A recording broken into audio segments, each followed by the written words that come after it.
Marcus lived alone in a high-rise studio.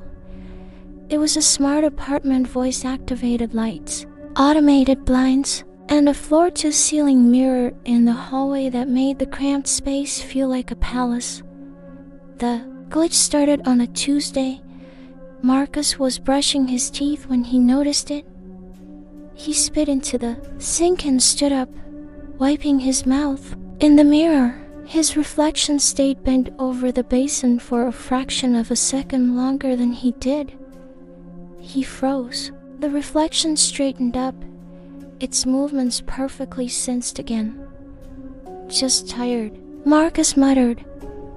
He went to bed, but he left the bathroom door closed. At 3:14 a.m., the voice activation system chimed. "Command not recognized," the digital assistant whispered from the darkness of the kitchen. Marcus sat up, his heart hammering against his ribs. "I didn't say anything," he called out. The apartment was silent.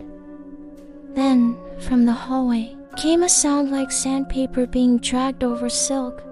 Scritch, scritch, scritch. He crept to the door and peered out. The hallway was bathed in the dim, blue standby light of the microwave. The giant mirror at the end of the hall was empty. Not empty as in no one was there, it was empty as in Marcus wasn't in it. He was standing right in front of it, but the glass showed only the hallway behind him, stretched out into an infinite, distorted tunnel. Then, a hand appeared on the inside of the glass. It was Marcus's hand. Same watch, same scar on the thumb, but the skin was the color of a bruised plum, and the fingernails were worn down to the quick, as if they'd been scratching at stone for years. The reflection didn't climb out. It just stood there, staring at him from the other side. It looked exactly like him, except it wasn't breathing. Its chest was perfectly still. "What do you want?" Marcus choked out. The reflection leaned in, pressing its face against the glass. It didn't speak. Instead, Marcus's own phone buzzed in his pocket.